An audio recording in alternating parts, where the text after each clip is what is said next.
अस्सलाम वालेकुम क्लास, क्या हाल चाल है बेटे।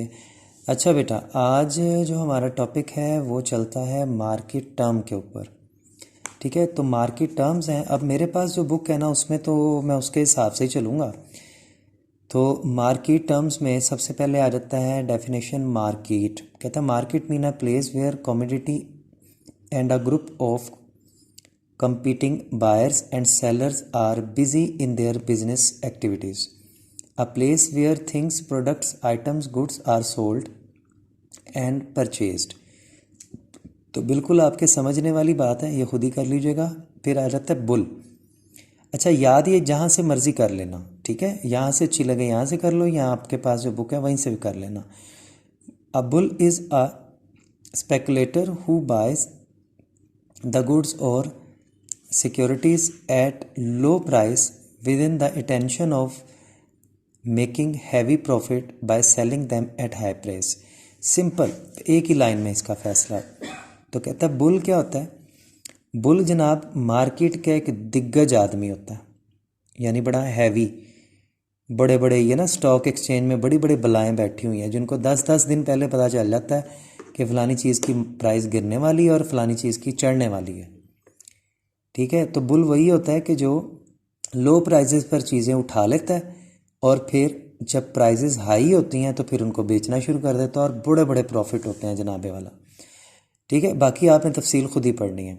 बुल कैंपेन वो कहता है जनाब, an effort of the bull to influence the price by different artificial means is known as bull campaign. अब ये जो बुल है ना, ये मार्केट के बड़े बड़े मतलब बलाएँ होती हैं, बिजनेसमैन होते हैं ये, जिनके एक इशारे पर कीमत चढ़ती या गिरती है। जिस तरह आपका यहाँ पे मियाँ मंशा HBL वाला जो है, वो जब चाहे आपके मुल्क में से डॉलर गायब कर देता है, जब चाहे डॉलर ले आता है, तो बड़ा हैवी हो जाता है काम। तो बुल कैंपेन वो कहता है कि बेसिकली बुल कैंपेन ये होती है कि बुल जब प्राइजेस के ऊपर इन्फ्लुएंस करता है और आर्टिफिशियल तौर पर प्राइजेस को कभी ज़्यादा या कम कर देता है, तो उस सूरत में इस चीज़ को कहा जाता है बुल कैंपेन। ठीक है, ठीक आ जाता है जी। उसके बाद 4 वाली आ जाती है बुलिश। कहते हैं when there is a general expectation of rise in price in future the market is called bullish. Market में जब ये तवक्को हो कि फ़लाँ चीज़ की कुछ अरसे के बाद या कुछ दिनों के बाद या सालों के बाद इसकी प्राइस बढ़ने वाली है, ठीक है, तो फिर उसको कहते हैं, इस सिचुएशन को कहते हैं बुलिश। ठीक है, तवक्को हो कि फ़लानी चीज़ की कीमत बढ़ने वाली है। 5वीं डेफिनेशन है जी ट्रैप्ड बुल। ये तो मेरे ख्याल में आपके उधर होगी नहीं, तो बियर करनी है आपने। ठीक है, कहता है the speculator who expects a fall in prices in future is called a beer.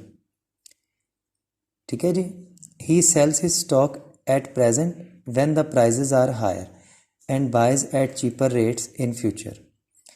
लें जी, ये मार्केट की बड़ी अजीबोगरीब टर्म्स हैं, बड़ी मज़ेदार। कहते हैं एक आदमी जो ये तवक्को करता है कि आने वाले वक्तों में चीज़ों की कीमत, फ़लाँ चीज़ की कीमत गिरने वाली है, तो वो फटाफट अपनी चीज़ें बेचनी शुरू कर देता है। ये पेट्रोल पंप वालों को बड़ा पता होता है इन चीज़ों का कि पेट्रोल की कीमत कम होने वाली है, तो वो फिर 24 आवर पेट्रोल निकालते हैं। तो जब उसे पता चल जाता है कि कीमत गिरने वाली है, तो वो तेज़ी से अपनी हाई प्राइस के ऊपर अपनी चीज़ें मार्केट में बेचना शुरू कर देता है।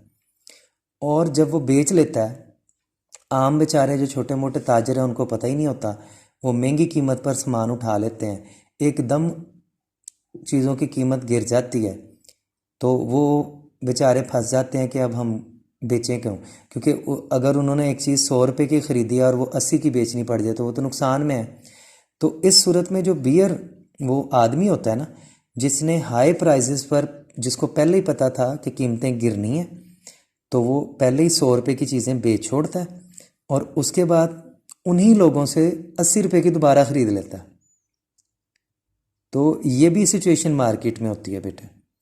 ठीक है, ये 5 डेफिनेशंस आपने इसकी करनी है। ओके होगी बात बेटे।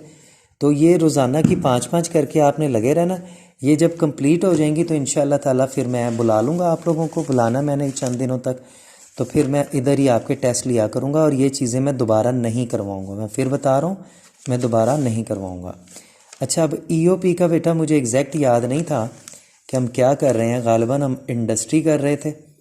ठीक है, तो मैं इंडस्ट्री के हवाले से ही आपको एक सवाल बस दे देता हूँ, जिस तरह था जी, इंडस्ट्रियल डेवलपमेंट, कॉटेज इंडस्ट्री या स्मॉल इंडस्ट्री। ठीक है जी, तो 201 पेज है मेरे पास यहाँ पे, मैं ज़रा खोल के देख लूँ। ईओपी तो पहले भी आप खुद ही पढ़ लेते हैं, लेकिन अगर कोई मसला मसाइल हो तो फिर डिस्कस कर लीजिएगा। मैं यहाँ से रोज़ का एक सवाल दूंगा आपको याद करने के लिए, ये याद करते रहना। मैं फिर कह रहा हूँ, मैं ये दोबारा नहीं करवाऊँगा। ठीक है, तो आपने करना है जी कॉटेज इंडस्ट्री और इसकी इम्पोर्टेंस। ठीक है, तो कॉटेज इंडस्ट्री का बहरहाल इम्पोर्टेंस है, या जो भी आपकी बुक में जो भी कॉटेज इंडस्ट्री, स्मॉल इंडस्ट्री या छोटे कारोबार, यानी जो एक फैमिली के जो मेंबर होते हैं, जैसे सारे घर वाले मिलके एक घर में ही एक छोटा सा काम खोल लेते हैं, या फिर घर वाले ना भी हों तो वैसे किसी महल्ले इलाके में छोटी सी फैक्ट्री बना लेते हैं, इर्द गिर्द के लोग इकट्ठे होकर वहाँ पे काम कर लेते हैं, तो ये कॉटेज इंडस्ट्री होती है। ठीक है, तो कॉटेज इंडस्ट्री का आपकी बुक में जो भी पहला सवाल होगा ना वो आपने तैयार करना है। 110% है, क्योंकि अब आप बीकॉम पार्ट 2 में हो, अब तो आपको चीज़ का इशारा भी मिल जाए तो बेटे आप समझ जाते हो। तो आई थिंक सो कि अब आप आराम से इजीली अपना सवाल कर लिया करोगे ईओपी के हवाले से। ठीक है, तो ईओपी का आपने सवाल अटैम्प्ट करना है, कॉटेज इंडस्ट्री का पहला सवाल। ठीक है, और साथ में मार्केट टर्म्स जो मैंने 5 करवाई हैं वो वाली।